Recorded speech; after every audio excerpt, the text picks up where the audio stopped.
Muy buenas tardes a todos y todas, y a los que a través de esa cámara o gracias a esa cámara en algún futuro cercano van a asistir a esta charla a través del canal de YouTube de la biblioteca.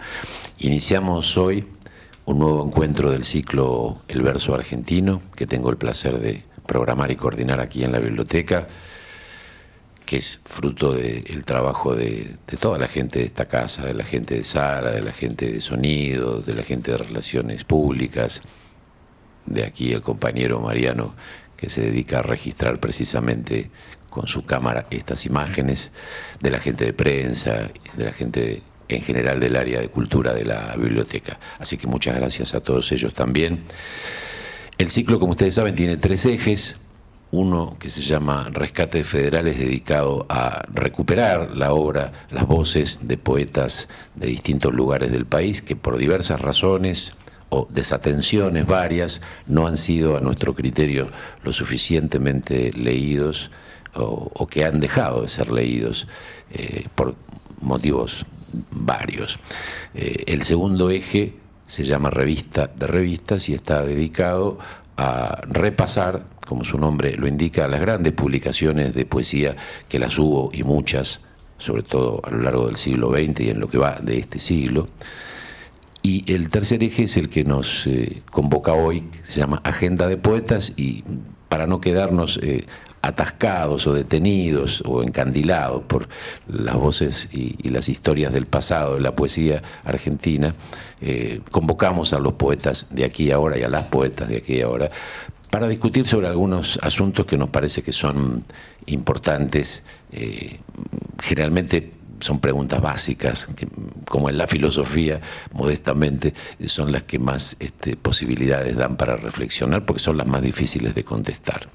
El tema que nos convoca hoy es la circulación de la poesía en la actualidad.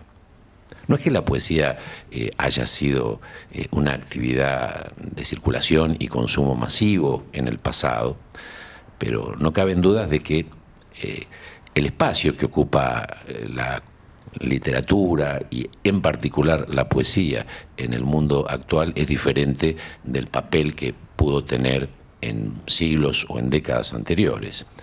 Pero paradójicamente, por otro lado, se verifica un fenómeno que es aquel que se produce, esa verdadera revolución comunicacional que tiene que ver con las nuevas tecnologías y en particular la aparición de Internet y de las redes sociales, a través de las cuales la poesía encuentra un espacio que tal vez antes no tenía.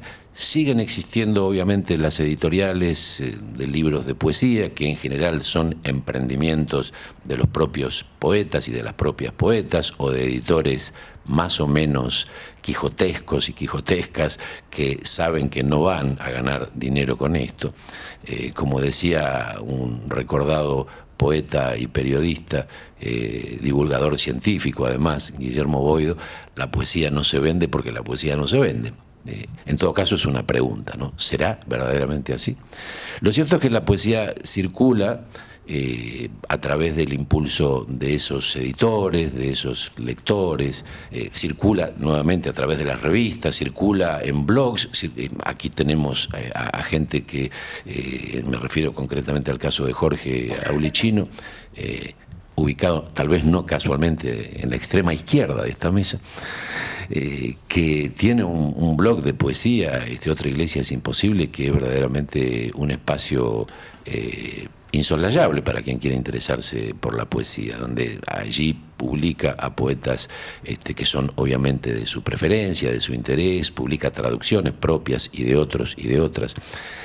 Entonces voy a transmitirle a mis invitados y a mi invitada de hoy esta básica inquietud para que veamos si efectivamente hoy hay un público para la poesía, qué calidad tiene ese público, cómo es esa circulación, sigue siendo el libro el vehículo privilegiado o lo son efectivamente esos espacios virtuales de las redes y de la internet, o es el espacio del aula, de la educación, el lugar para que la poesía circule o empiece a asomarse en la vida de las personas, o son las lecturas o los encuentros más o menos privados o públicos.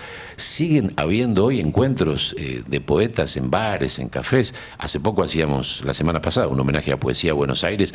Tuvimos el placer y el honor de que estuviera aquí la viuda de Raúl Gustavo Aguirre, Marta, y ella comentaba, como muchos ya sabíamos, que era el Palacio do Café, ese lugar, era casi la oficina o el punto de reunión y de encuentro de quienes hacían la revista y de la gente que estaba más cercana, ¿no?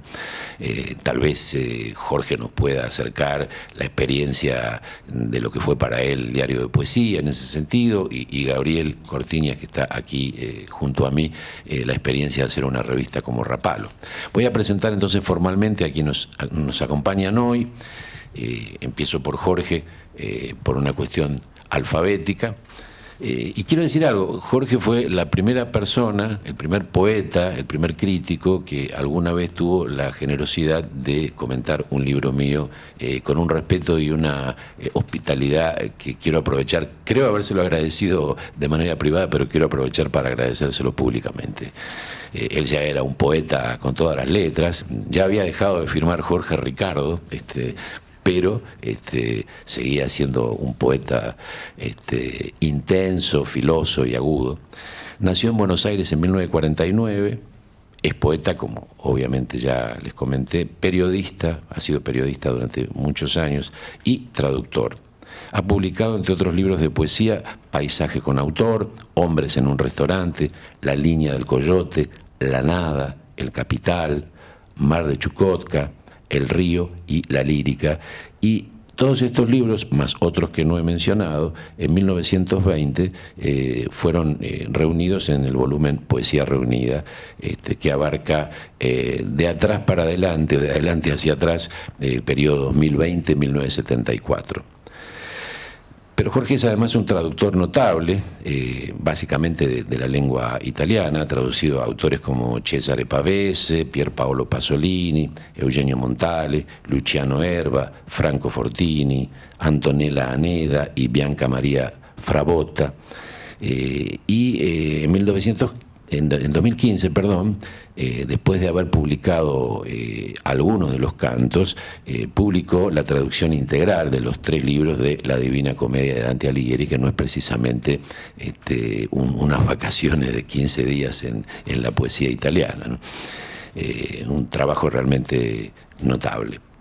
Fue integrante del Consejo de Redacción del Diario de Poesía, como decía, entre 1987 y 1992, y entre otros quehaceres, como también mencioné, administra el blog de poesía Otra Iglesia es Imposible.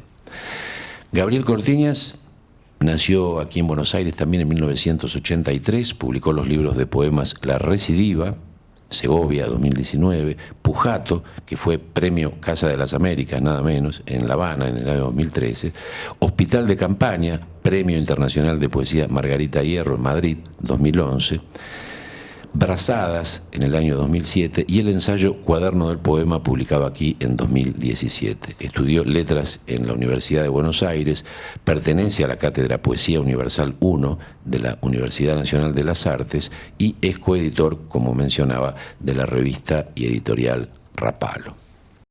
And last but not least, como decimos en Nueva Pompeya, Mónica Cifrin.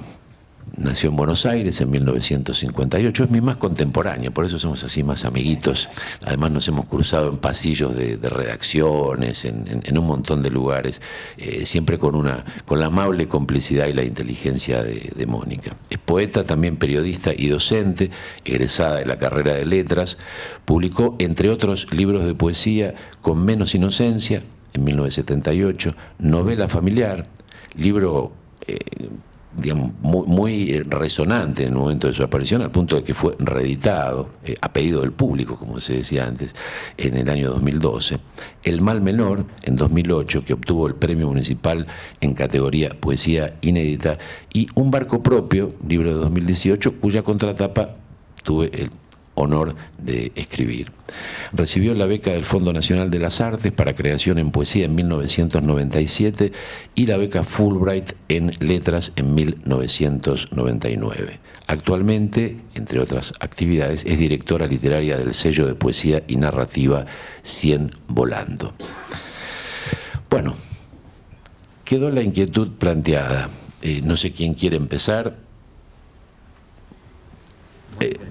Mónica hizo los deberes, tiene un machete, así que vamos a darle la palabra a ella.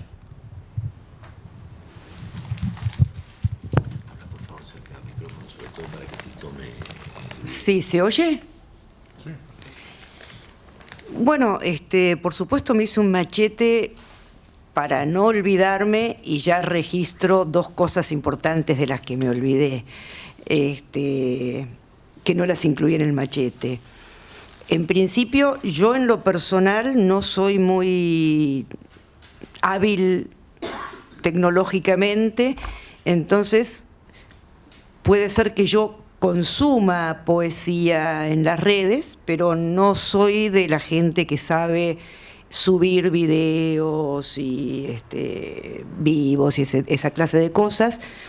No lo hacía antes, no lo hice en pandemia tampoco, pero bueno, en lo personal sí soy docente, dicto hace ya es por tercer año en este momento un curso que se llama Lenguaje y Pensamiento Poético para Narradores, en forma privada y en una institución que se llama Casa de Letras, y debo decir que permanentemente tengo que hacer algunos cambios para atrapar o llevar la atención de mis alumnos hacia las zonas que más me interesan. Por ejemplo, recién ahora logré que les guste Vallejo, pero me di cuenta que tenía que ver con una ansiedad mía, o sea, les daba tantos poemas de Vallejo después de haberles dado Girondo. Entonces les cambiaba el humor así drásticamente y aparte los bombardeaba con los poemas que me gustaban a mí, y este semestre tuve una ocurrencia pedagógica lúcida que fue darles 3 poemas de Vallejo. 3 poemas estupendos, por supuesto, y entonces lo logré. ¿Sí Logré que... ¿Qué poemas eran? Sí, claro, Considerando el frío. No, les di, hoy me gusta la vida mucho menos, pero siempre me gusta vivir. Los heraldos negros, hay golpes en la vida tan duros, yo no sé.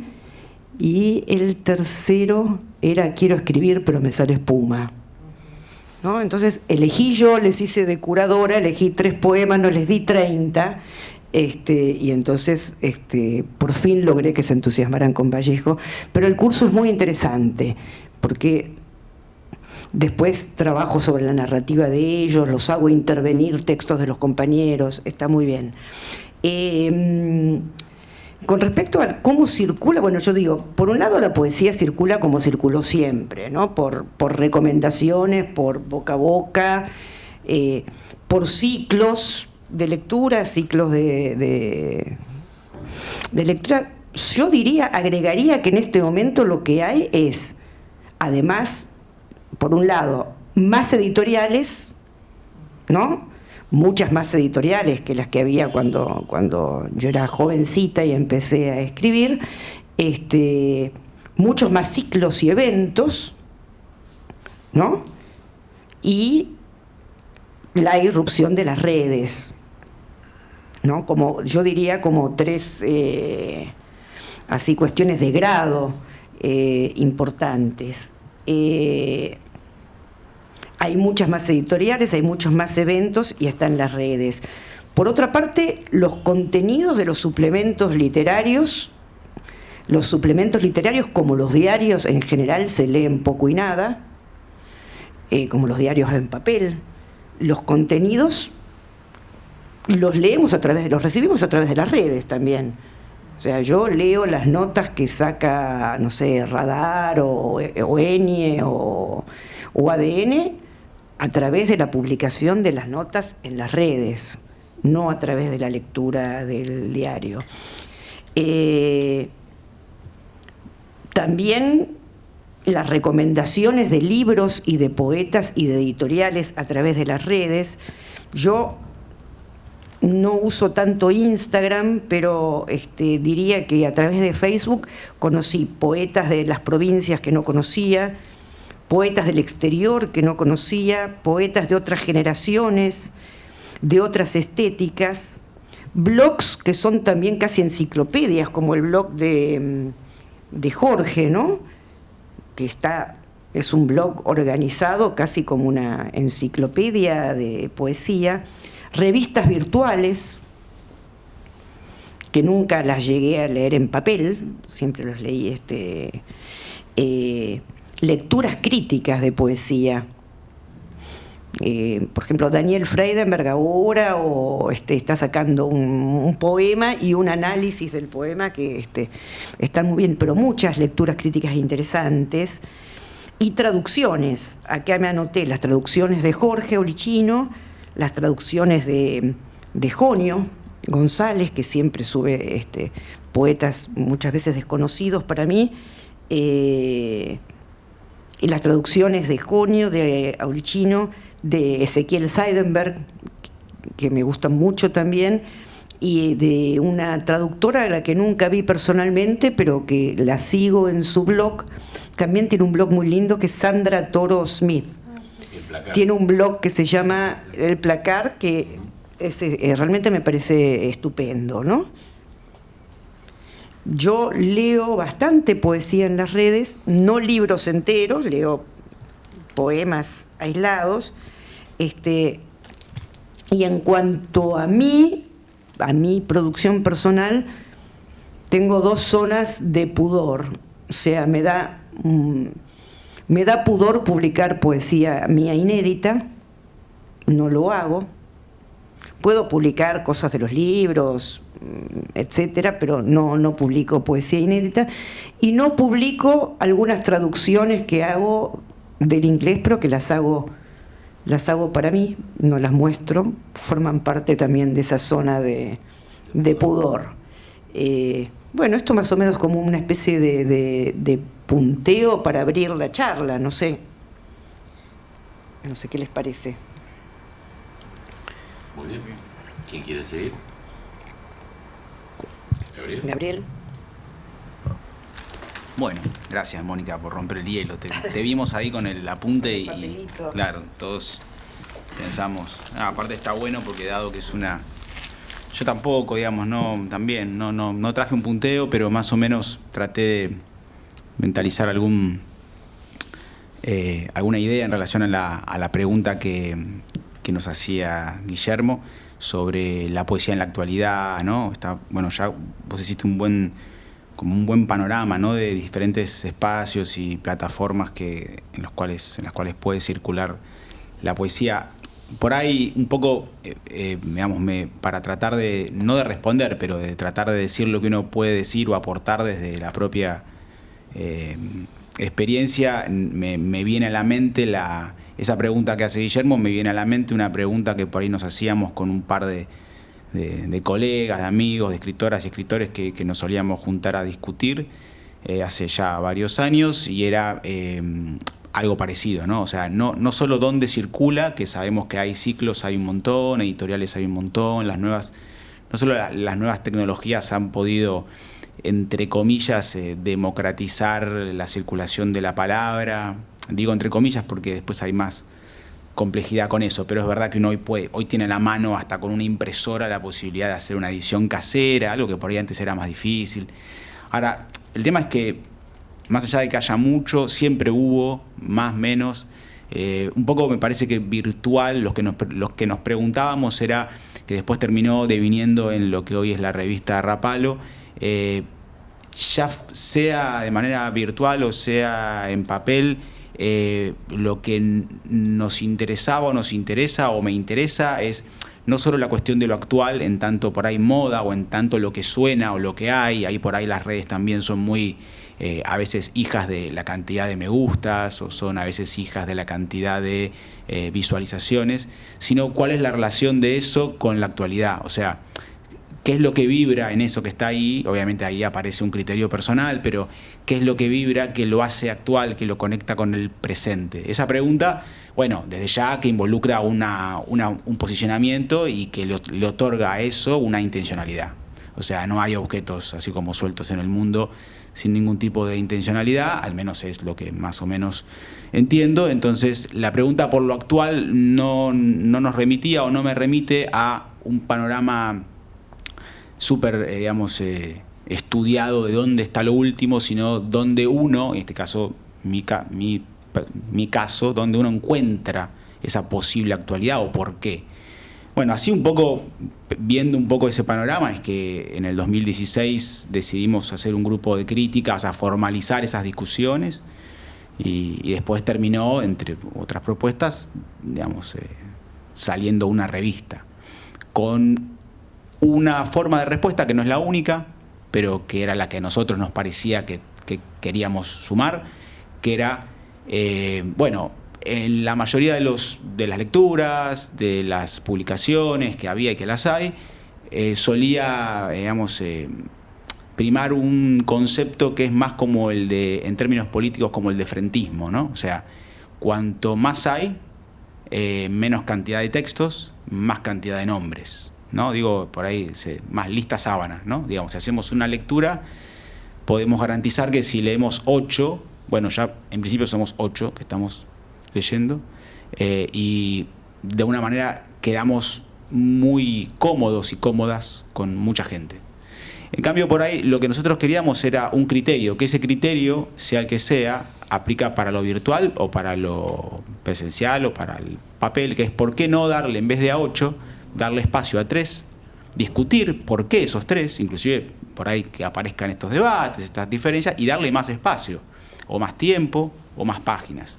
Entonces, uno de los criterios que aparecía, por ejemplo, en la revista Rapallo como necesario, era, bueno, las revistas que en ese momento nosotros accedíamos, había muchos nombres por cada número. 2, 3 poemas, que digo que es un estilo clásico, no quiero decir que eso sea, que esté bien o que esté mal. A nosotros no nos parecía que eso interpelaba y no nos interesaba. Me parecía que eso ya estaba hecho y que reproducía algo que no nos interesaba. Entonces decíamos, bueno, tiene que haber, no más de 8 nombres.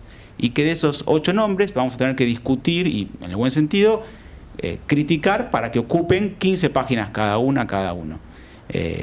Eso nos parecía que era lo más necesario en relación a lo actual.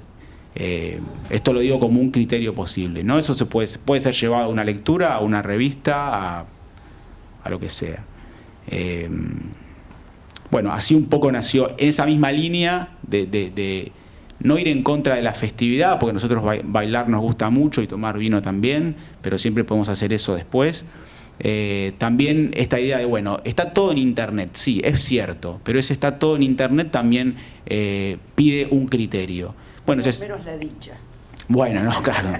En realidad hay poco en Internet, pero es cierto. Bueno, nuestra revista la vamos a hacer en papel, justo que ahora todo es en Internet y casi que es una locura hacer una revista en papel. Bueno, quizá desde nuestro punto de vista lo más actual era hacer una revista en papel, que por Internet la podemos vender y si no la pueden comprar, la regalamos y la hemos mandado por redes de amigos y de personas que viajan, contrabandeamos muchísimo. La idea es hacer algo que de alguna manera funcione un poco como no a la vieja usanza en términos nostálgicos, sino que exista ese gesto de ese mínimo esfuerzo también por querer entrar, por querer conseguir, y no a un clic, que al final si yo tengo a un clic 400 poetas, al segundo clic me cansé. Y como no tengo un criterio y tengo 400, y no sé qué hacer. O sea, me acuerdo que al principio de los 2000 había un blog muy famoso, ahora que justo salieron los blogs, que se llamaba Las Afinidades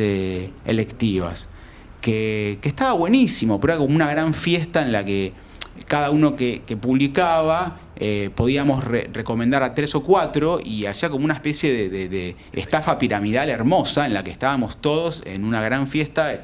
Lo digo con cierta ironía, pero con cierto cariño también, porque yo disfruté mucho de eso.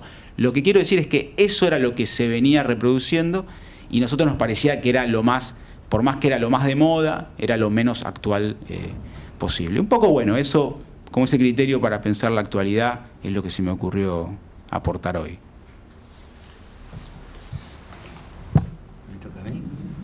Gracias, Gabriel. Te escuchamos, Jorge. Bueno, vamos primero a la cuestión que planteaste al citar a aquella famosa tautología de Guillermo Boedo, que fue un gran poeta, uno de los... Aprovecho para hacer un homenaje, puesto que ha fallecido hace muy poco. Uno de los últimos poetas, yo diría, líricos, en el sentido elevado de la palabra, ¿no? Él se resistía a pesar de que era amigo de mucha gente que participaba de otra tendencia, se resistía al coloquialismo, digamos, ¿sí? Cultivaba un lenguaje muy elevado, pero muy altamente poético. Esto de la poesía no se vende, porque la poesía no se vende, para mí, es la pared contra la que estamos embistiendo permanentemente. La poesía no se vende, este es un hecho. Guillermo nos dice por qué no se vende, lo cual es un juego tautológico un poco pícaro en el sentido de irónico, porque lo que se supone es que hay que pensar que no se vende porque no se entrega. Yo creo que lo que no se entrega de la poesía es justamente es decir, en el momento en que él lo escribió, lo que se entendía es: no se vende comercialmente, no se vende políticamente, no se vende... Si no entrega sus valores, no renuncia a sus valores. Yo creo que también habría que interpretarlo como no entrega su carácter de poesía, que es lo que hace que no pueda entrar al mercado, por más que insistamos en que hay, como se ha dicho muchas veces, hay un público, aunque fuera mínimo, que podría garantizar lo que los empresarios llaman un mercado de nicho, un pequeño mercado, ¿no? Se lo intentó y sin embargo no funciona, y es evidente que sigue rigiendo este paradigma de que la poesía no se vende. Es porque ya se hizo carne en los libreros y en los editores, y entonces ya no la publican porque no se va a vender, o es porque realmente hay algo, un núcleo de resistencia a la venta en la propia poesía, en el propio género poético. Yo voy ahora a lo fenomenológico, digamos, a lo que ocurrió con este tema de las redes. Por momentos siento que soy demasiado optimista o casi ingenuo en el papel que pueden jugar las redes sociales. A mí lo que me sucedió fue que, este es el único dato empírico que tengo para demostrar lo que quiero decir, que estoy como vos, viviendo en el siglo XX. En el 2010 u 11, empecé a poner, es decir, entré en Facebook y empecé a poner links del blog que yo ya hacía desde hacía 3 o 4 años en Facebook. Es decir, conectar el blog con Facebook. Eso fue lo primero que hice. En muy poco tiempo, la cantidad de visitas al blog, bueno, aclaro, esto es una cuestión técnica. El número de visitas no es necesariamente el número de visitantes. Puede haber visitantes que entran muchas veces, pero el contador, digamos, que tienen los blogs, registra las visitas.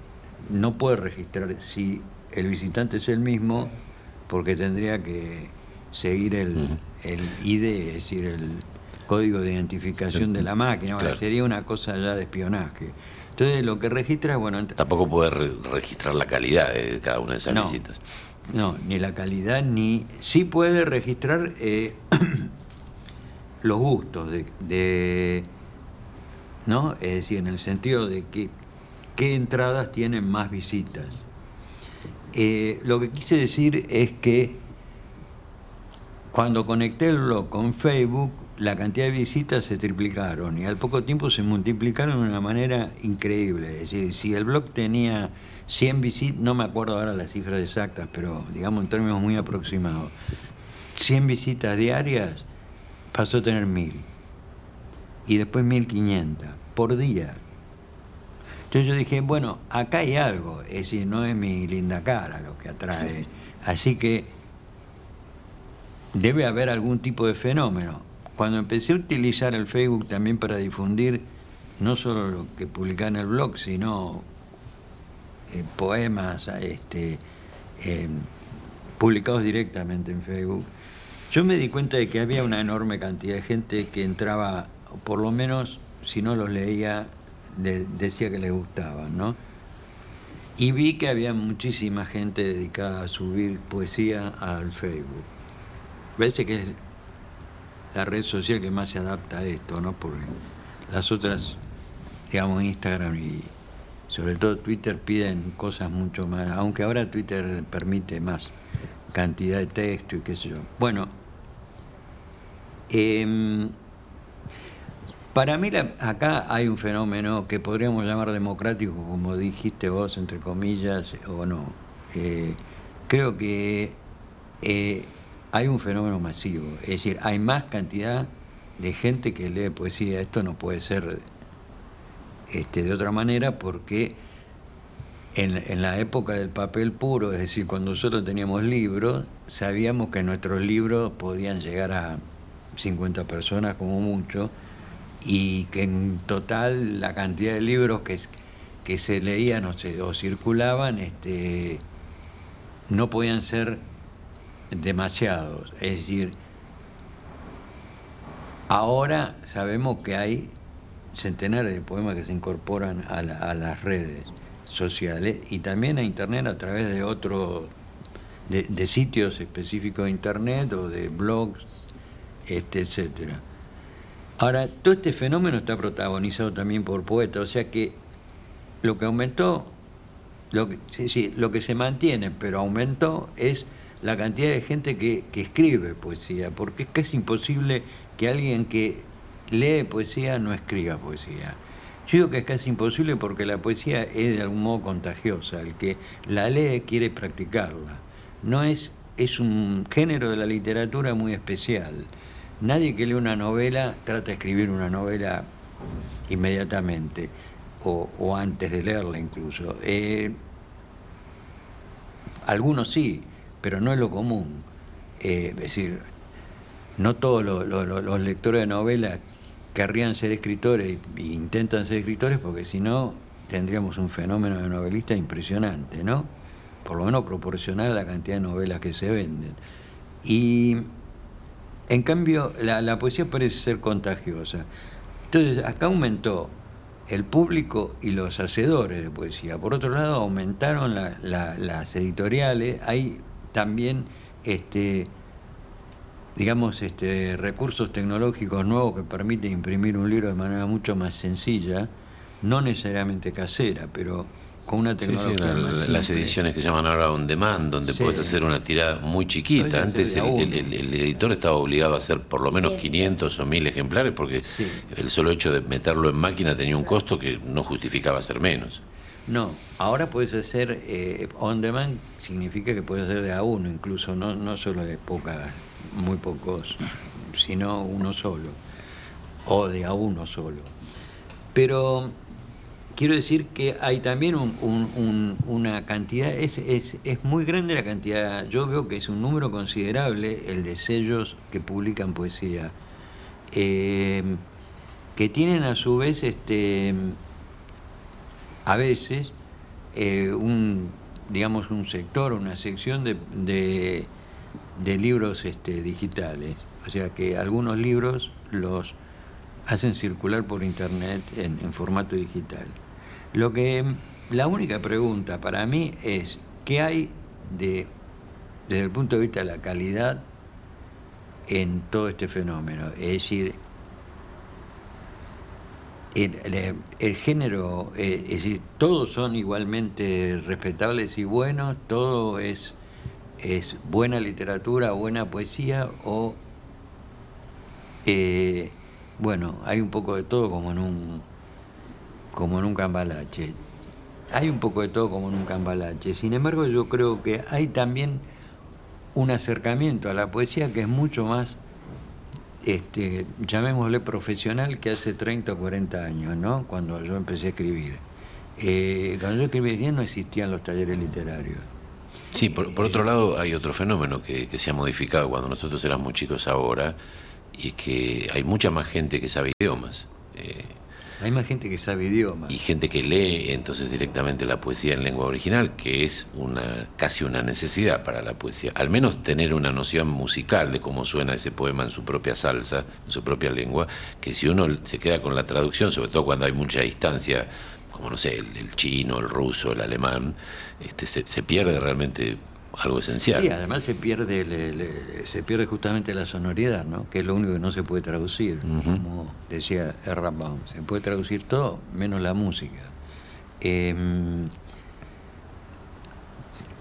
Por más simples, quiero decir, por más cercanos que sean los idiomas, las palabras suenan distintos, ¿no? No son exactamente iguales, así que esa prosodia, esa música, no hablemos ya de la rima y de la métrica, sino de la simple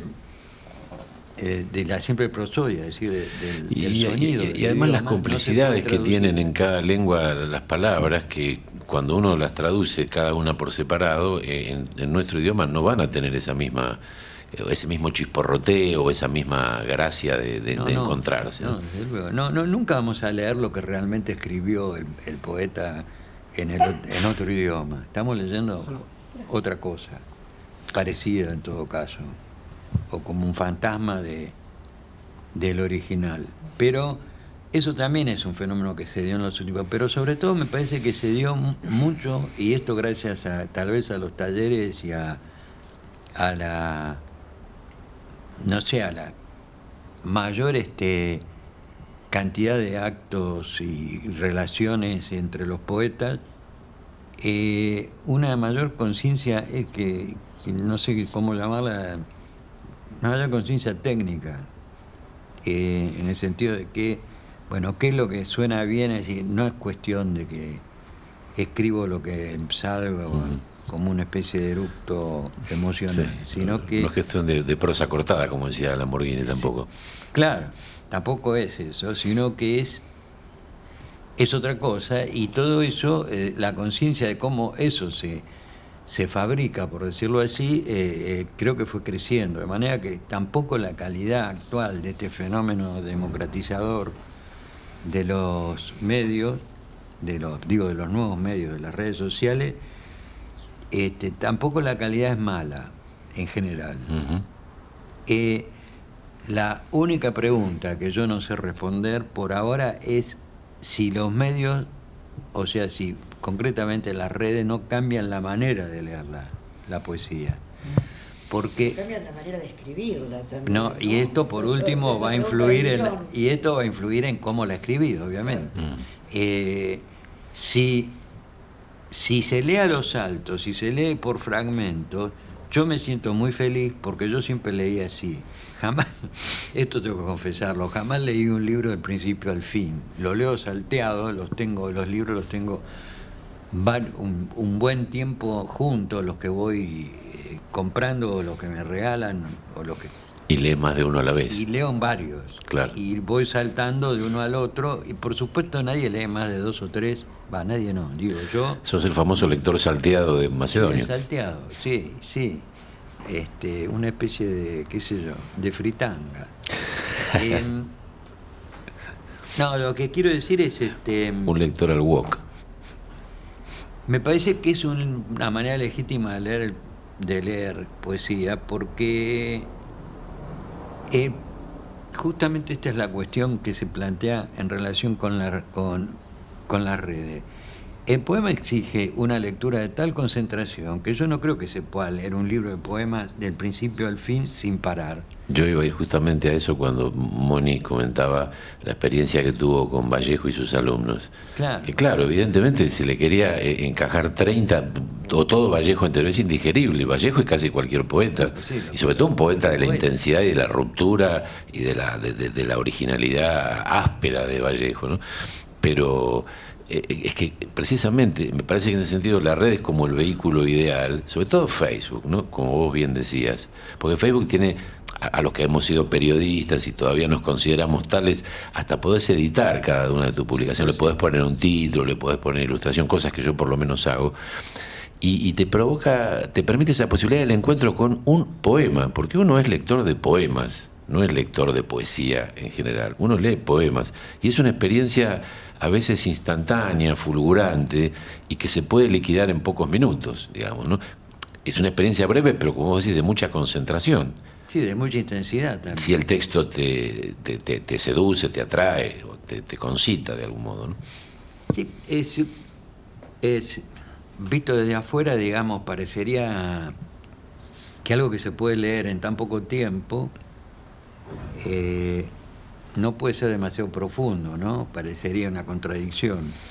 Y sin embargo el tiempo interior que se le dedica, es decir, un salto ornamental, digamos, que se realiza en un segundo, ¿no? En 3 o 4, pero ahí hay todo un... Y sí, hay todo un riesgo y un juego y un arte que sucede justamente en esos pocos segundos en que un tipo se tira de un trampolín. Y además hay una anécdota del pintor Vernet, el pintor francés, que va a su atelier un señor de mucho dinero y le señala un pequeño cuadrito de muy poco tamaño y le pregunta el precio. Y Vernet, un poco aprovechándose, sabe que el hombre tiene plata, le dice una cantidad de dinero que al burgués le parece excesivo. Le dice, pero dígame, ¿cuánto tarda en pintar un cuadrito como ese? Dice, y depende. Dice, 2 horas y toda la vida. Porque además es eso, un poema puede llevar en el tiempo material de su ejecución, incluso desde que aparece el impulso de escribirlo hasta que se lo termina, unos minutos o 2 días, pero detrás de eso está la experiencia de toda una vida con el lenguaje y con el mundo. Sí, además, desde el punto de vista del autor, uno no lo termina de retocar nunca el poema, ¿no? Pero, o sea, de escribir. Yo quiero decir algo que tiene que ver con lo que decís vos. Digamos, yo noto una especie de tendencia estética nueva, de moda, que yo no sé si tiene que ver con las redes o con lo que el formalista ruso Tinianov decía, la serie histórica, ¿no? Tiene que ver cómo evolucionan las estéticas en términos de históricos y políticos. O sea, por ejemplo, de pronto veo con asombro que empiezan a postear poetas llamados de poetas sociales, que yo pensaba, para mí ya son como francamente démodé, para mí, pero claro, para la gente joven por ahí es un descubrimiento, ¿no? Qué sé yo, Roque Dalton, Ernesto Cardenal, para mí es, otra vez sopa, pero por ahí para gente que tiene 30, 40 años es la primera vez que los lee y es un descubrimiento. Por eso no creo que tenga que ver con las redes, creo que tiene que ver con una cuestión política, digamos, como a contextos políticos parecidos corresponde una estética también parecida a la que yo conocí en los comienzos de los 70. Eso es una opción. Y después el tema también de una poesía muy, muy coloquialista, ¿no? Que hace que, por supuesto, si yo me hago como adicta a ese tipo de poesía, es más difícil que que pueda entrar a otra clase de poética, ¿no? Más conceptual, más compleja, como de alguna cosa un poco facilista en su comprensión. No sé si soy clara, pero no sé si eso tiene que ver con las redes o tiene que ver con el retorno. No, no tiene que ver con las redes. Tiene que ver con el retorno. Tinianov decía como que se roba de los abuelos, no de los padres, ¿no? Eso siempre A mí me parece que las redes tienen de todo, tienen estas tendencias que vos decís, pero también podés buscar y ver otro tipo de poesía, no sé, por ejemplo, la revista Hablar de Poesía, que durante mucho tiempo se editó en papel, es verdad. Ahora se hace en digital. Es una revista que tiene una tendencia en general bastante conservadora, muy abierta ahora, gracias a que Ricardo Herrera abandonó. Cambió el staff. Está Alejandro Croto. Y está Alejandro Croto, que es un poco más abierto, pero digamos... Lo que le gusta la rima también. Digamos que él es un defensor de la forma, sí. como suele decir, llamarse él mismo. Sí. Bueno, quiero decir, encontrás todo tipo de variantes. Es decir, no es que las redes llevan a estas estéticas solamente. La pregunta para mí sigue siendo si el tipo de lectura que impone Internet, no solo las redes, sino Internet en general, que es breve, rápida y de salto continuo, permite leer lo suficiente, dedicarle la suficiente, no el suficiente tiempo, porque ya dijimos que el tiempo no es lo importante es la suficiente concentración. a cada poema, la suficiente atención, a verlo claramente, digamos, ¿no? Esto no quiere decir entenderlo, porque ya sabemos que entender un poema es una cosa que se puede justamente entender de muchas maneras. Es decir, lo que digo es, ¿se le dedica la consideración suficiente en las redes a un poema que se sube a Facebook? Yo no lo sé. Supongo que hay gente que sí. Sé de que hay gente que sí, porque hay gente incluso que imprime poemas que baja de Facebook.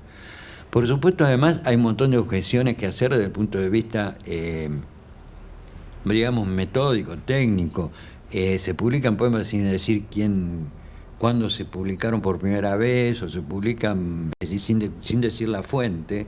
Bueno, es de este libro, el autor lo publicó en 1930 y no hace 2 minutos.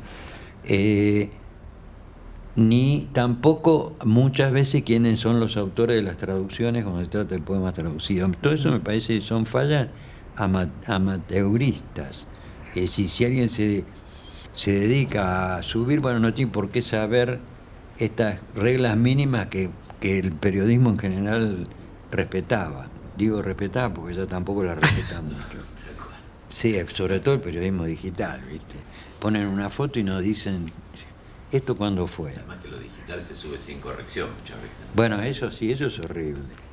Pero quiero decirle, en cuanto a la información, muchas veces pecan de lo mismo, ¿viste? Si publican fotos sin un epígrafe informativo, como si fueran simples ilustraciones. Si estamos hablando de fulano, ponemos la foto de fulano.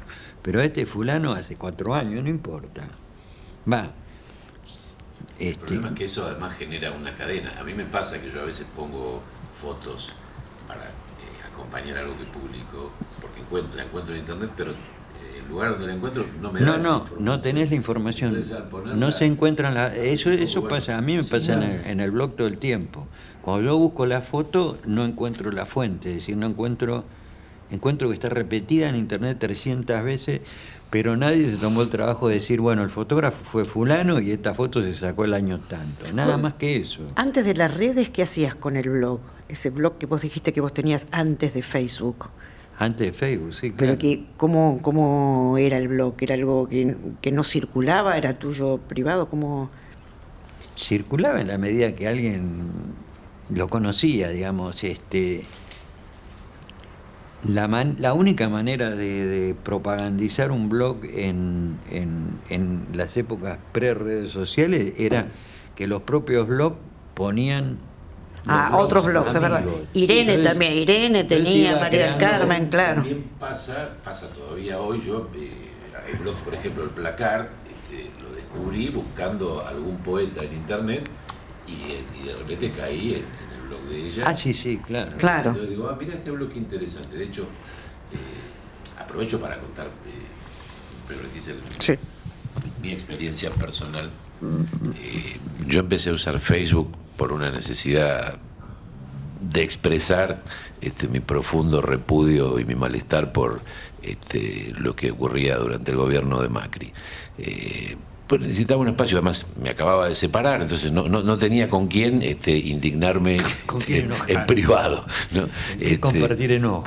Claro, entonces empecé a publicar ahí primero textos espontáneos y después me reapareció la necesidad de volver justamente al soneto y empecé a publicar sonetos antimacristas, digamos, y ahí encontré un espacio de complicidad con mucha gente que no era solo gente que obviamente opinaba lo mismo que yo, eso estaba por descontado, pero incluso había gente que yo sospechaba que no estaba totalmente de acuerdo con mi posición, porque obviamente uno puede criticar a Macri desde muchos lugares, sino que le gustaba como poema eso que publicaba. Y ahí empecé a descubrir que fue cediendo un poco esa especie de iracundia antimacrista para darle espacio a comunicar o compartir con otros mi poesía más personal y por ahí más elaborada.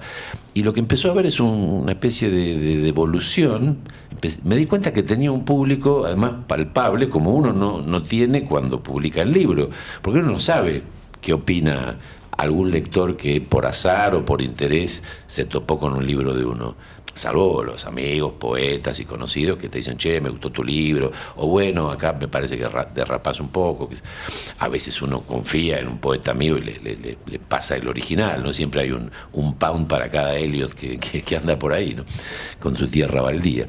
Pero empecé a tener una especie de evolución que yo, mi último libro lo fui publicando enteramente en Facebook, como pequeñas prosas, y lo publicó aquí la amiga en Cien Volando, porque siempre hay gente que se equivoca escribiendo y lo que es peor, hay gente que se equivoca editando lo que otros escriben. Aprovecho para agradecerle mucho a Moni. Entonces digo, quería retomar otras cosas, ¿no? Además de esto, me parece que esto que vos decías de repente la reaparición de la poesía social. También es cierto que en las redes, si bien uno se topa con la gente que está mucho más en contacto y tiene mayor conciencia y dominio, como decía Jorge, casi profesional, técnico de la forma, de los usos del lenguaje, de los procedimientos que suelen ser propios de la poesía, pero también hay otra clase de gente que es esa gente que respecto de los que estamos más avisados de lo que hoy se puede considerar más interesante o más atractivo, más actual como poesía posible, sigue reivindicando esa poesía que para uno por ahí no sé, ya pasó o ya fue o tiene un valor testimonial de una época, pero uno no la leería hoy o no la escribiría de esa forma. Porque por otro lado también lo que pasa, para tomar también lo que vos comentabas del proyecto de Rapallo, y fue el tema de la mesa anterior de temas de actualidad en poesía, que hoy no hay parámetros tan claros para decir si algo es o no poesía. No hay escuelas, no hay movimientos, hay una especie de vale todo, que por supuesto no es tal, pero hay una ilusión, y además también hay una vocación fomentada por las redes, donde cada vez hay menos gente que quiere ser público y más gente que quiere ser protagonista, ¿no? Todo el mundo cree que desde su torta de cumpleaños hasta lo primero que se le ocurrió al escribir o al cantar merece ser compartido en las redes, sin tal vez estar demasiado pendiente de qué devolución hay, sino por el mero hecho de ir exhibiéndose, digamos. Está también ese costado narcisista, ¿no? Y por otro lado hay otra gente que está como más atenta a esos intercambios, ¿no? Yo he aprendido mucho de comentarios que me ha hecho la gente, no necesariamente elogiosos, incluso en algún momento cuando empezó la pandemia tuve la necesidad de empezar a grabar videos compartiendo poemas de distintos poetas, a veces traduciéndolos yo ahí en el momento por el entusiasmo, y gente que me señalaba errores de traducción por privado para no exponerme públicamente, y bueno, ahí quedaron los errores porque hacer de nuevo el video es muy difícil, como quedan también en los libros impresos. Pero digo, me parece que hay muchas cosas que están interviniendo en ese panorama y creo que, por otro lado, me gustaría retomar este tema de Gabriel. ¿Cuáles son los criterios que ustedes, por ejemplo, pueden esgrimir cuando dicen, bueno, efectivamente, esa especie de aluvión, esa cosa de que todo está nivelado y todo parece valer lo mismo y en una profusión inabarcable, parece exigirnos, como le pasa al tipo que participa en la orgía a oscuras, para prender la luz y organizarse, ¿no? Antes de seguir la fiesta, porque si no, uno por ahí pasa por momentos desagradables dentro de la orgía. Recibe lo que no quiere recibir o le da a quien no quiere dar. ¿Cómo sería, o cuáles son los criterios con que la gente de Rapallo genera eso que no, imagino que no pretende ser un canon, pero sí, como vos decís, un criterio? Está bueno. Yo primero me sacaste la posibilidad de que suba mis videos cantando, que creía que tenía posibilidad, pero bueno, me inhibiste. Y lo del ejemplo ese, bueno, sí, está bien, es gráfico. Está muy bien está muy bueno lo que justo Mónica decía, la palabra de modé. Yo creo que justamente un criterio puede ser ese, ¿no? O sea, es por ahí pensar qué está de moda y en qué sentido la moda. Y la moda también hay muchas y no es la única. Y también sentar posición en relación a eso. Vos hiciste un criterio para digamos, ir a lo más concreto. Las tradiciones existen y no se heredan. No se heredan porque alguien se la apropie, como cuando uno hereda, si tiene la suerte de alguien heredar un campo de 2.000 hectáreas en la pampa húmeda. Eso es un acto pasivo. Si yo tengo un tío que tiene un campo de 2.000 hectáreas y soy el único heredero, se muere, voy al escribano, heredo. Alguien hereda o se inscribe en esa tradición, haciendo tradiciones, movimientos, pero por un acto activo. Vos, por ejemplo, Mónica trajo a Roque Dalton, que es, obviamente hay un cliché del poema panfleto de Roque Dalton, poeta guerrillero. Hace unos 10 años o 12, acá en Buenos Aires hubo una suerte de mucha, no sé si publicación o circulación de Kenneth Goldsmith, ¿no? Y de la escritura no creativa y el paso más allá de la incorporación de la gran masa de datos a través de internet y qué sé yo. En definitiva, Kenneth Goldsmith, te guste o no te guste, está haciendo un 2.0 de lo que ya había hecho, por ejemplo, Dalton con el libro rojo para Marx, o con Pulgarcito, o con el mismo Taberna en un pequeño experimento que no es por ahí lo más conocido, ¿no? O sea, esos dos libros que nombré por ahí no son los más conocidos de Dalton. Y Dalton tampoco nace de cero, sino que se está escribiendo en una vanguardia. Justamente Vallejo, él tiene un texto muy lindo, muy, muy largo sobre Vallejo. Nos puede gustar más, nos puede gustar menos, pero hay un criterio, no importa si está en las redes, si está en papel, mediado del siglo XX, en la actualidad, o mañana en un chip que tengamos. No lo sé, yo personalmente no lo sé.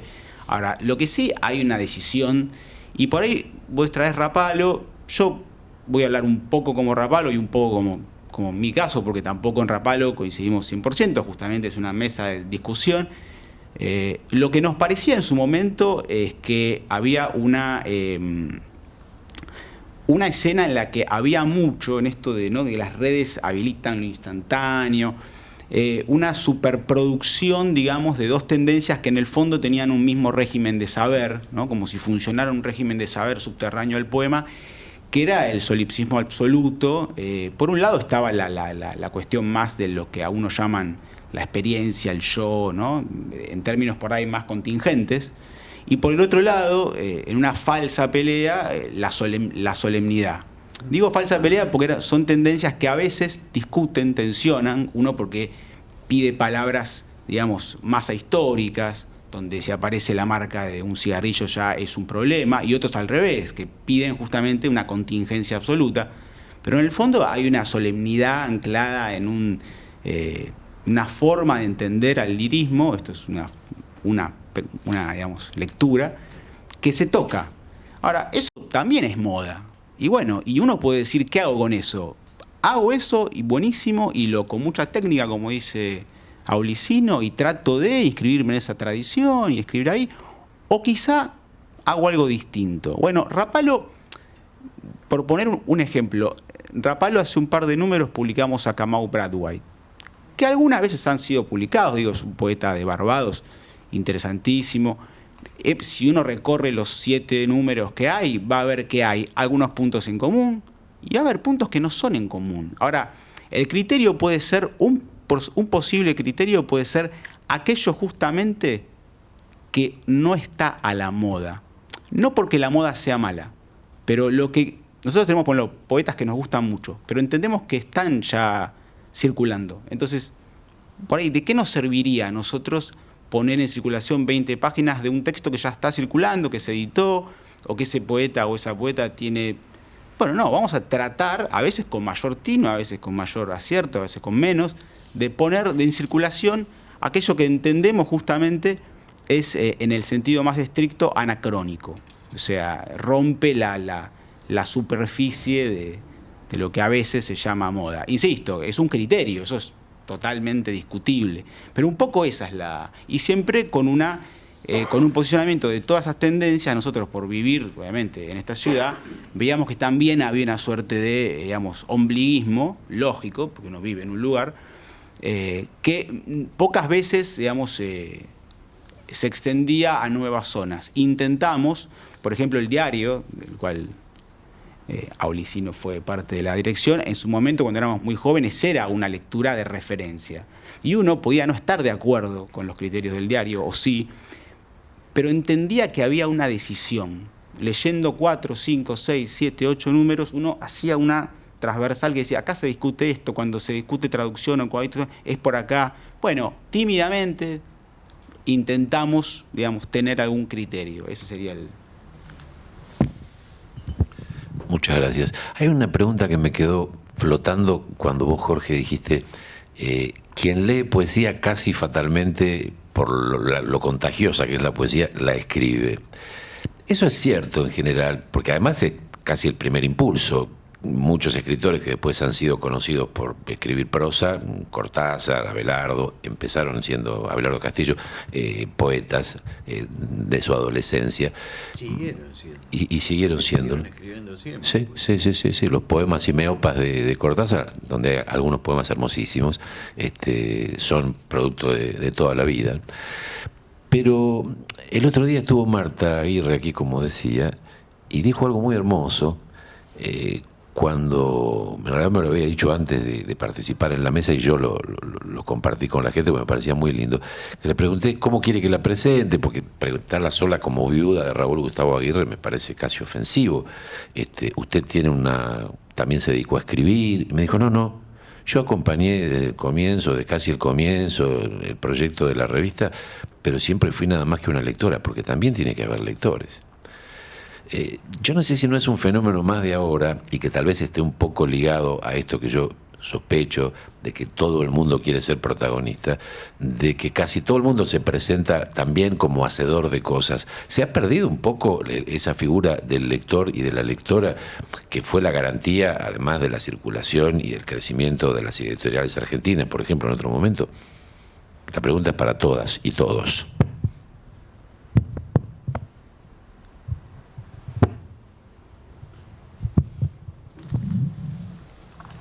Bueno, hay un dato que a mí me parece que es bastante objetivo, que es que si toda la gente que escribe poesía comprara libros de poesía y los leyera, la poesía sería un negocio. Eso me parece que es irrefutable. O sea, me parece que hay mucha gente que escribe poesía y no la lee. Es así. Se nota leyendo lo que escriben ellos. Y se nota también leyendo lo que escriben ellos. Quería tomar una palabra que dijo Gabriel en su aspecto positivo, ¿no? Cuando dijo la palabra democratización, hay algo, digamos, que permiten las redes de democrático en el sentido de yo tengo el mismo derecho a conocer mi creación que alguien que es hijo de escritores, nieto de escritores, que heredó una biblioteca, que ejerce el periodismo y por lo tanto tiene más contactos para difundir lo suyo. Esa es la parte de la democratización que me gusta, digamos, de las redes, ¿no? O sea, porque antes de las redes, de algún modo, había ventajas para quienes tenían más contactos heredados, más familia, relaciones, etcétera. Y me parece que eso queda como un poquito más atenuado por las redes. Eso me parece bien. Yo creo que he conocido muy pocos lectores puros de poesía. Y suponiendo que hubiera un porcentaje importante, creo que el mayor porcentaje es el de los propios, es decir, son los propios poetas, si lo constituyen los propios poetas, o los que escriben poemas. Como decía recién Mónica, yo creo que si todos realmente compraran todos los libros de poesía, sería un buen negocio para las editoriales. Lo que ocurre también es que no todos pueden comprar todos los libros de poesía porque son muchos. Entonces, esta masividad sorpresiva también nos pone en esa disyuntiva. Si voy a una librería dispuesto a ayudar a mis colegas y quiero comprar libros, ¿cuántos compro? Porque en algunas librerías que tienen su rincón de poesía hay una cantidad enorme de libros. Después están las editoriales, casi todas las editoriales de poesía tienen el sistema de venta por internet, entonces también voy a comprar ahí, ¿cuántos? Es prácticamente imposible que esto funcione con los propios autores de poesía. Puede funcionar en una muy pequeña medida. Lo que a mí me parece que la cuestión de fondo, respecto a aquella frase que casi funcionó como un acápite de esta charla, la de Boido, me parece que la gente en general, y los poetas en particular, creen que la poesía no debe pagarse. Es por esto que no la compran. Es por esto que no hay mercado. Esto es una intuición que yo tengo. Y se cree que la poesía es como una especie de propiedad democrática, intelectual de todo el mundo. Y que así como cualquiera la puede escribir, también cualquiera la puede leer en cualquier parte. Me parece que esto es como una sobrevivencia de la antigua función de la poesía, ¿no? En la época de los trovadores, a quienes a nadie se le ocurría que había que pagarle a un trovador. El tipo decía, se le pagaba con vino y que comiera en la mesa. Además muchos de ellos eran nobles, así que tampoco necesitaban mucho dinero. Y creo que de ahí en adelante el poeta fue siempre quedando en ese papel marginal, necesario, pero absolutamente gratuito, infracomercial, digamos, sin posibilidad de integrarse al mercado, lo cual habla muy bien no solo de la poesía, no solo del poeta, sino también de la poesía. Quiere decir que de alguna forma esta esencia de la poesía, que es la que hace que no se venda, es que se puede leer de muchas maneras, que no es unívoca, y que ponerla en circulación es muy difícil porque uno no sabe qué es lo que va a comprar y el que la edita tampoco sabe muy bien qué es lo que está vendiendo, ¿no? Por un lado. Y por el otro, esta condición de la poesía resiste aquella dicotomía que a la vez era una unidad de los contrarios, ¿no? Que señalaba Marx en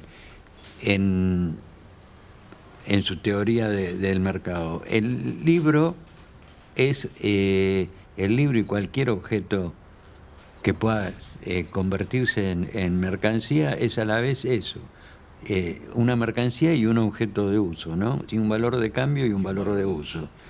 La poesía parece no tenerlo, no se sabe muy bien cuál es el valor de cambio. ¿Qué es lo que compro? Si compro una novela, compro una narración. Puede ser mala, buena, estar mal escrita o bien escrita, pero sé que compro una narración, que tiene un valor de uso. Alguien me va a contar algo, de mil maneras distintas, desde Joyce, que lo cuenta de una manera como una especie de torrente de la conciencia, hasta, no sé, lo más tradicional que se nos puede ocurrir del siglo XIX, ¿no? No sé, Balzac. Pero sé que me van yo estoy comprando una narración. Cuando compro un poema, ¿qué es lo que compro? Cuando compro un libro de poemas, ¿qué compro? Las emociones de este tipo, las ideas, música, un entretenimiento. Yo creo que la resistencia de la poesía al mercado está en esto, está en este núcleo de polisemia, como se dice ahora, ¿no? O como se decía ya. Y hay otra curiosidad, que es que se suele citar, ya que hablamos de Marx, que aquella célebre carta que él le escribe a Engels, en la que dice la poesía, en la que se supone que dice, porque se cita mal, la poesía es hostil al capitalismo. Y en realidad lo que Marx dice es: el capitalismo es hostil a la poesía. Es decir, esto es sustancialmente distinto. Creo que el capitalismo es hostil a la poesía porque la poesía no le sirve como mercancía. Es una teoría muy peregrina, pero me parece que es el núcleo de la cuestión. Y este fenómeno de las redes lo que hace es pasar por alto el mercado y decir, bueno, acá podemos publicar todos. Mi pregunta sigue siendo cómo leemos en las redes, pero bueno, eso no creo que tenga respuesta más que en casos particulares. Bueno, yo les agradezco mucho a los tres. Si alguien de los aquí presentes quiere hacer una pregunta o algún comentario, este es el momento. ¿No? No. Sí. Es interesante que somos 9, 4. ¿9? Sí, 9, 4. Y yo preguntaría si alguno no escribe poesía de lo que están.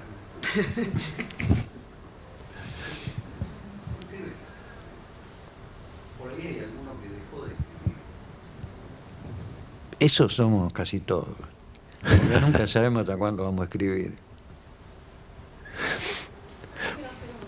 Sí, por favor.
Antes de eso no escribía. Sí, Ah. escribía poesía y novela. Entonces, uno sí considera algo y la inspiración, sino la búsqueda. De que la primera forma en la que yo quise, digamos, en la cuestión de géneros, ¿qué formato elegí yo para compartir ese momento? A lo mejor también por la tradición que había tenido en la universidad, en Tecnalia, con el Buda del Sur, de Neruda, toda la experiencia de la poesía de Lorca, de Miguel Hernández, como mi clase más debido a esa influencia, digamos, Claro. este canal. La primera vez que escribí, aunque seguía Borges, pero ese es otro tema. Lo que a mí me interesaba es cómo esta cosa de informatizar la poesía, por denominarla, lo que ustedes la denominan mediatizar, cómo supone otra circulación, digamos, en el pensamiento de un investigador o de la gente, o de la gente de todos, ¿no? Un modo de acceso. Sí, La fuerza que tiene en cuenta, la fuerza que tiene la poesía, el valor que tendría que tener, y por ahí escuchaba siempre que es marginal, como se paga o no se paga, y sin embargo a mí que escribo un montón de cosas y pienso y me paso largas horas estudiando, y que más bien mi poeta es la adolescente que tuvo clases de literatura, que con su profesora quiso tener su primera formación en estas cuestiones. ¿Cómo fue la predominante?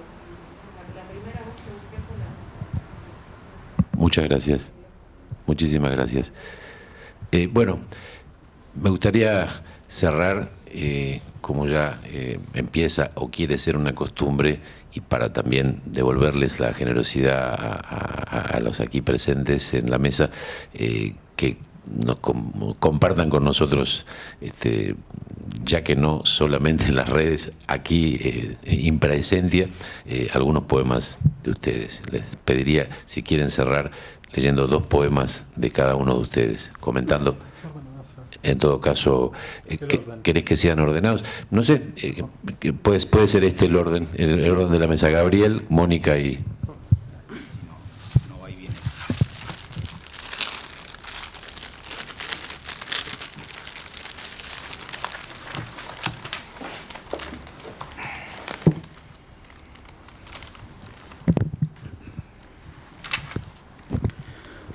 Bueno, voy a leer 2 poemas. Así.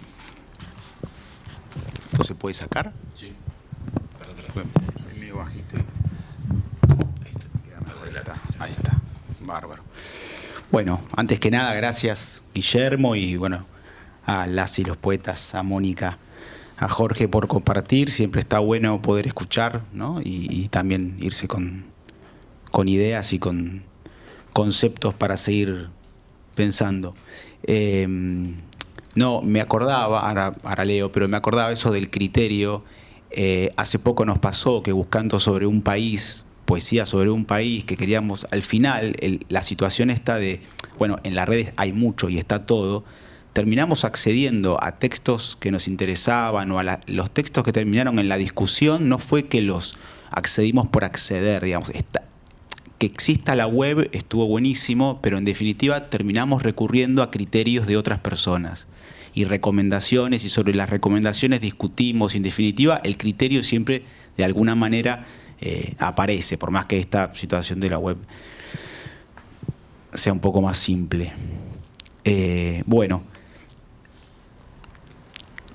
se llama El primero lo maltrataron, después lo nombraron físico al continente. Soñé repetidas veces con un hombre de traje que duerme. Se llama Juego de la horca que no salta o cree no puede saltar más allá de los límites del oceanario. En una película infantil se requiere la captura de los peces. Si pudieras viajar en el tiempo, ¿a dónde y cuándo? Al futuro en París. Se llama Juego de la vida. Agarrás un auto y empezás al continente. Le cuesta la captura de los primeros, autenticación de inicio. Soñé repetidas veces con un hombre de traje que duerme debajo de mi cama. La soledad basural le otorgó un bono de medio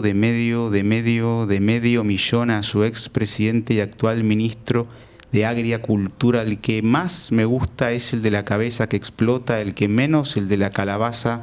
Una cadena que se perdió oxidada en el ruego de las Indias. Se requiere la captura de los peces, se requiere a gran escala, se quiere la inminente captura de pantalla. Las partes que les toca en suerte.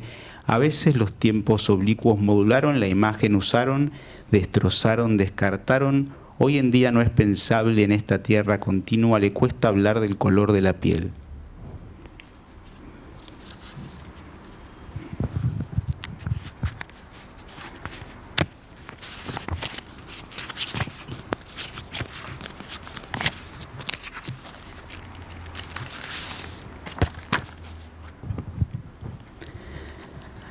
Amigo, grabá, Morel es mi nombre, no binario, su ex es abusador, no en términos tradicionales. También tengo las pastillas que no tomo, se llama Ana y es venezolana. Salió con mujeres que le pegaban literal. Amigo, ahí grabá hasta que venga mi mamá.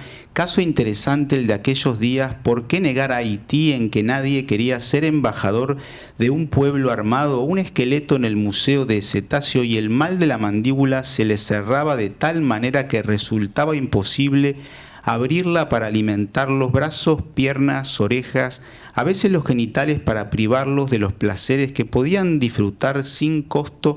Aplausos cera quemante sobre brazos, manos, vaciaban el guarapo hirviente, sobreenterraban hasta el cuello y untaban azúcar, aplausos en sus cabezas para que las moscas devoraran cerca de los hormigueros. La voladura de un esclavo tenía su nombre, quemar un poco de pólvora en el culo de un F. Nietzsche. Aplazo total de los aplausos en medio del encierro. Un colono era conocido por lanzarse sobre sus esclavos y morderlos en momentos de aplausos.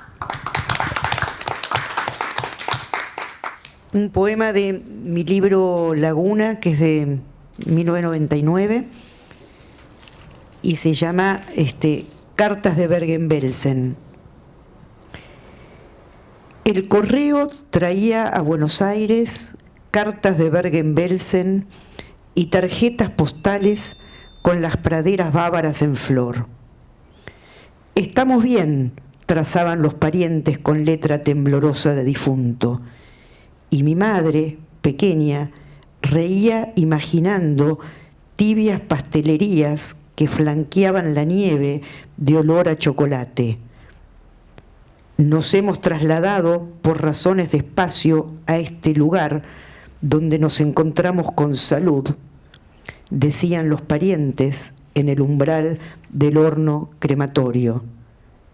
Y mi madre jadeaba imaginando ríos de cerveza, tías rubias forradas en arminio, primas patinadoras perfumando la nieve con sus trinos, trineos y trajes del Tirol.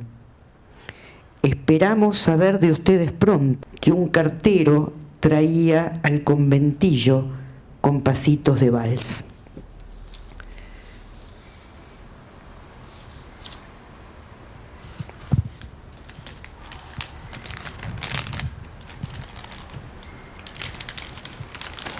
Y de mi libro El mal menor, que es de 2008,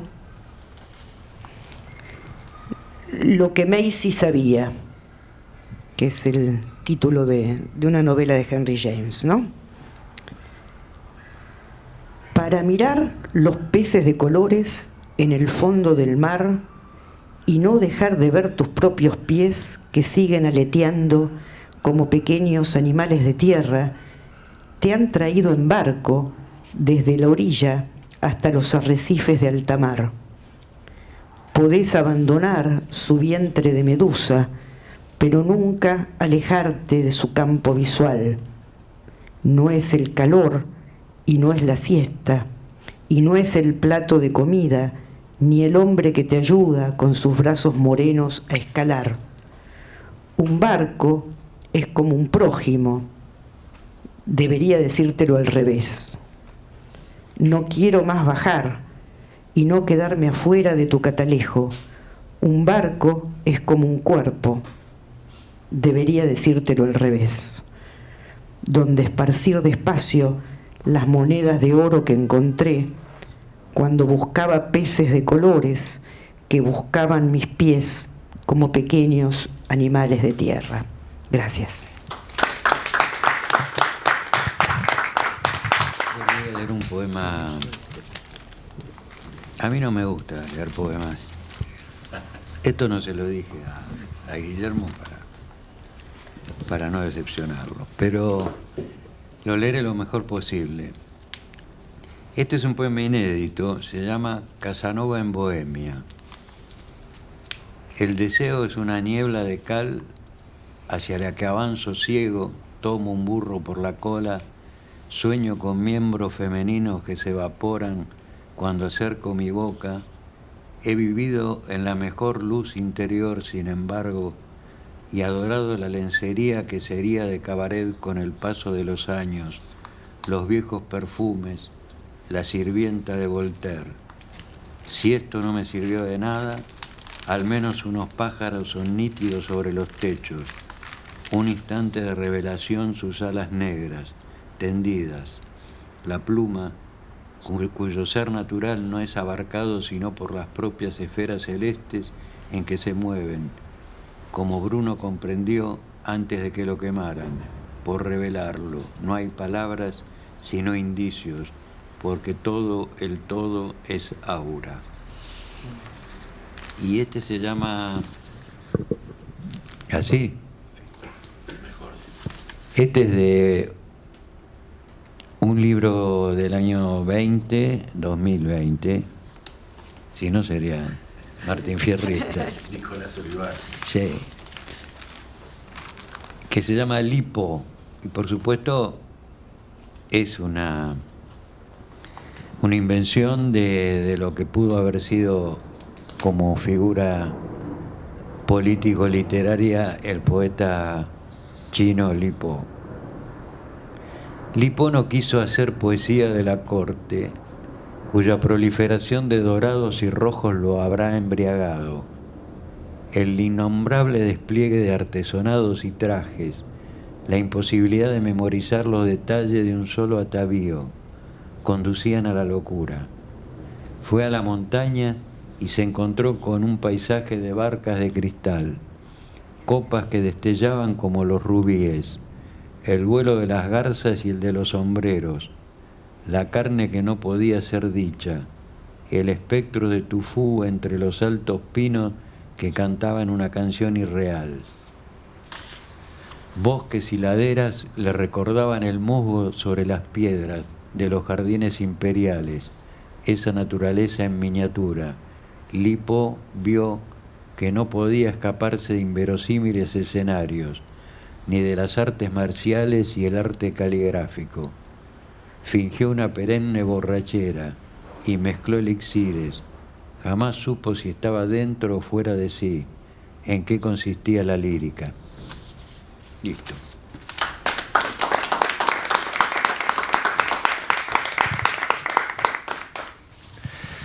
Bueno, nuevamente, muchísimas gracias a Mónica, a Gabriel, a Jorge. La verdad que es una alegría tener el privilegio de poder complicar a los amigos y a la gente que uno admira y respeta en una situación como esta. Gracias por la generosidad de haber venido. Gracias a ti. A ustedes gracias por la atenta escucha. Vamos a demorar ahora unas semanas en retomar el ciclo. Retomamos, pero con todo el entusiasmo, a mediados de junio, el 15 de junio, vamos a hacer una mesa que va a valer por dos, porque vamos a hacer un gran homenaje a ese gran poeta que fue ese cordobés convertido en jujeño por adopción, Néstor Gropa, y al mismo tiempo a ese hermoso proyecto que fue la revista Tarja, que él creó junto con Jorge Calvetti y otros poetas, y realizó una labor que fue fundamental para todos y todas en el país, pero fundamentalmente para la región del noroeste. Así que, por supuesto, se los vamos a recordar precisamente por las redes, más cerca de la fecha. Muchísimas gracias por estar acá.